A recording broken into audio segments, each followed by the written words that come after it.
મારું નામ પરમાર નયનસિંહ શિવભા છે. હું વિરમગામનો રહેવાસી છું. મારો નંબર છે 9157570555. અને મને ભગવાનભાઈ સાહેબે અંકુરામ જે હિન્દુસ્તાનનું આવે છે તેના વિશે થોડીક માહિતગાર કર્યો હતો. અને મેં એવું કીધું હતું કે તમે જીરાની અંદર કે જે વાવેતર કરવાનું હોય ત્યારે કે મારી મુલાકાત લેજો. અને સાહેબે મને અંકુરામ 5 કિલો આપ્યું હતું. અને મેં પાયામાં ડીએપીની સાથે મિક્સ કરીને પાયામાં જ આપી દીધું હતું. પહેલું પાણી જાણે પીવરાવાનું હતું એ પહેલાં જ તે. એટલે એનાથી એક તો ફાયદો શું રહ્યો કે ઉગાવો સારો રહ્યો.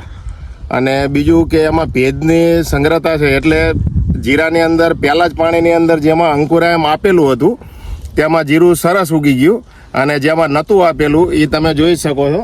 એની અંદર મારે 2 પાણી આપવા પડ્યા ત્યારે જીરું સારું ઉગ્યું હતું. અને આની અંદર તો પહેલેથી જ. અને અત્યાર લગીને તમે જોઈ લો કે જેમાં અંકુરામ આપેલું ઠેઠથી ઠેઠ લગીને અત્યાર લગીને જીરું સરસ છે એમ. અને જેમાં નથી આપેલું એમાં થોડુંક લુખું પડતું હોય ને એવું જીરું લાગે છે.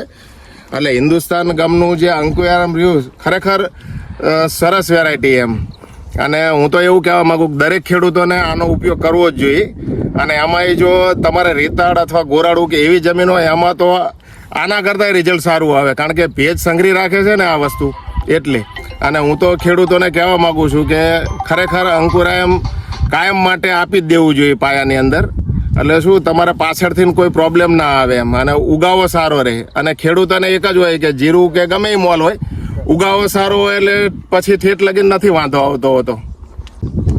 ખેડૂત મિત્રો જેમાં અંકુરામ આપેલું છે એ તમને દેખાય છે. જો અહીંયા બધે આપણે અંકુરામ આ પ્લોટની અંદર એકરે 5 કિલો આપેલું છે.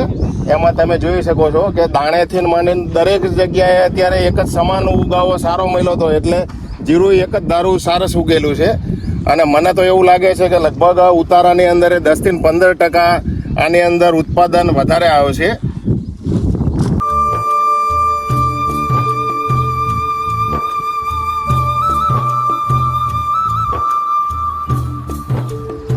ખેડૂત મિત્રો તમે જોઈ શકો છો જે આપણે આગળ આપેલું હતું અને આ ભાગની અંદર નથી અંકુરામ આપેલું. એટલે આની અંદર અત્યારે હાલ જ તમે ટ્રીટમેન્ટમાં તો જોકે મેં તો સરખી જ આપેલી છે. બાજુમાં જ અંકુરામ આપેલું છે નથી આપેલું. અત્યાર લગીની ટ્રીટમેન્ટ અંકુરામમાં એટલી જ કરેલી છે બાજુમાં. એટલે તોય તમે જોઈ શકો છો અંકુરામ જેમાં આપેલું છે એની અંદર કેટલો ફેર છે અને નથી આપેલું એ તરત જ જીરું જ આખું લુખવું પડે છે ને. અને જોઈએ એવો એનો ગ્રોથે નથી.